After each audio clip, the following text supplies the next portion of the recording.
Great job, everyone who got at least some work submitted for the first deadline. I know it came up very fast, and it was on Valentine's. That was really evil of me. I confess I did not exactly put those two things together when I planned it. I just knew that we had to get going quickly. So again, thanks for those who submitted stuff. Those of you who missed it for whatever reason, make sure you're getting caught up as quickly as possible. And remember that the next deadline is tomorrow, Saturday. So lots of work to do. I've finished the grading for due date number 1. So please go check the grade book and make sure that there's something there for everything you submitted. And so if you think you submitted something and you got a 0, you need to tell me and go, hey, something happened, and then we'll both flounder around and try to figure out what happened. Okay. I do have some comments to guide you all as you're working towards the next deadline. Okay, so first and foremost, when you're doing the assignments, make sure you read all of the directions. So this is the instructions for, there's actually 2 sets of instructions for the rhetorical situation assignment. So let's quickly go look here. So there was the set that was in D2L, or sorry, Canvas, that told you to go read the chapter 1.1 rhetorical situations, and then it told you to complete activity 1.1a, and then it said you're going to have to reply to 2 classmates and you're going to have to reflect. So we'll come back to this, but the main thing to start with is like you got to read and then you have to do this activity. Now I'm coming over here. I found the, here's the activity. Folks, there's a lot of instructions here. It's, focus on a message that you produced or that was, you produced or was produced with or around you. 7 elements of the rhetorical situation. When those of you who only talked about purpose, author, and audience, it made me think you didn't do the reading or you didn't read the instructions. We had 7 elements here. And then notice you had to draw a diagram. Woo, there should have been something visual. That's part of why the activity for introductions asked you to do screenshots and take pictures, because there'll be activities that you do that you need to somehow share something visual. But notice also change the importance of the weight. So you actually had to produce 2 different rhetorical situations, the one that happened, and then you had to shift the situation and talk about how it would change. Many of you did not complete all the required aspects of this assignment. If you want full points, you're going to have to go in and revise and resubmit. We'll get back to that in a second. Okay, so 1, making sure, and then, again, go back to Canvas. And after you did all the work of the initial post, you had to make sure you replied to 2 classmates and that you reflected. So lots of checklists there. I suggest that you, before you think you were done with an assignment, make sure you read through it one more time and kind of check off, did I complete everything? Okay, so 1, follow all the directions. 2, again, the rhetorical situation, the one that we're talking about in this class, has 7 categories. So if you go out and just find pictures on the web about the rhetorical situation, you might not get all of these.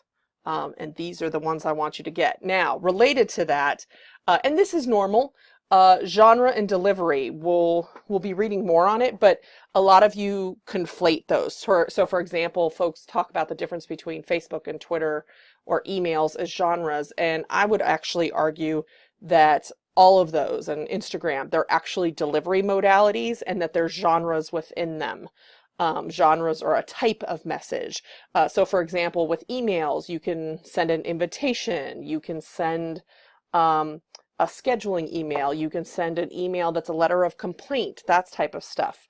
Even in something like Instagram with images, you might do something that's celebratory, a celebration image. You might something that's reflective. Those are different genres. The delivery method, usually think in terms of technology. The delivery method is a technology and a media used to deliver the message. But they overlap. I'm going to provide in the announcement with this video a link to this video here called Genre versus Mode of Delivery. It's about 8 minutes long. Please watch it, because part of what I show is that I show a lot of magazine websites, and so folks want to say magazine is a genre. It's like, no, no, no. Magazine is a mode of delivery. There are different article genres within a magazine and different article genres within websites. So that will help you tease out those distinctions. Okay, what other notes did I want to say? I will also link to this. This is in the course file. I'm pushing you all to be good reviewers, and that means you need to give good replies to your classmates. You need to help push them to become better thinkers and writers. And so I wanted to share on this page, and again, I'll link to it, a few messages, a few replies that folks posted that I liked. So for example, this first one, good change in delivery, and then explained why. So you will never get full credit if you just said, I liked that, or that was a good job. Okay, even if it's a good job, explain why. Why was it good? Because the idea is your classmate needs to know what they did well so they can repeat it in the future. And you taking the time to articulate that will help you do that in the future. I also like that this person connected it to their own real world experience. Again, your diagram was very organized. It means it's not just that you had a good diagram. It was good because it was organized. Asking questions is really good. Folks who ask questions, usually it means they're engaging with it because they have to come up with a question. I do want this particular comment, the person who wrote it, I want to thank you. And you're actually doing a great service for your classmates, because basically you're saying, hey, the way I understood the assignment, you didn't do it all. And here, I'm going to give you some details and ask some questions and give you some suggestions that you might go revise it so you get full credit for it. So folks who got this type of a reply, you should thank your classmate because they just helped you out a lot. Because not only are they saying, hey, you didn't do it all, which means probably I'm going to have said, hey, you didn't do it all and you didn't get full points. But this classmate also tried to give some suggestions on what you might do to flesh out your answer. Okay, so again, these will be made available so you can go look at them with your leisure, and I left some comments to help with that. So the next round you do replies with your classmates.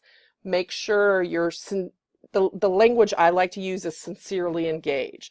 All of these activities for the class are designed that if you sincerely engage them, you should get full credit and you should be helpful to yourself and your classmates. So if you rush through trying to do it quickly, chances are you are not sincerely engaging. And I'm acknowledging that I know you're all busy, but kind of the slowing down and sincere engagement is what's going to facilitate learning. So you have to kind of find a happy medium between getting this done in an effective and efficient manner and sincerely engaging it so you learn it and you're successful in doing it. Okay, the last thing I'm going to end on is, so you didn't get full points on this activity or another one. You revise and resubmit it. You're more than welcome to do that. Again, like if you paid close attention to the syllabus, you're allowed to submit late or revise and resubmit anything except drafts and peer reviews. And we won't have that until next week, actually. So if you revise and resubmit after I've graded, so I've done all the grading here, you'll want to email me with the due date and homework number. So here, due date 1, homework 4, to tell me, hey, Shelley, I revised and resubmitted. Or if you haven't done the work thus far, and I've already graded it, so those of you who are playing catch up, hey, Shelley, I was late, you've already graded it, I need you to go grade this. So you sending me an email with the listing of the homeworks that you want me to go look at is what triggers me going and looking at it. Do not assume that I will see that you've submitted work. Sometimes if we come back to the home page, some of the work over here on the right, it's to do. That's my list. It's saying according to Canvas, these are things I need to grade. But not all of the assignments trigger a response here. So things like where you had to comment on the syllabus and complete the course information survey, it never shows up here. So if you do those and I don't think to go back and look for it, I won't see your work unless you send me the email saying, hey, Shelley, go look at that so you can grade it and I can get points. Okay, this is a long message. I hope that makes sense. I look forward to seeing everybody's comments, questions, comments, homework for the deadline tomorrow.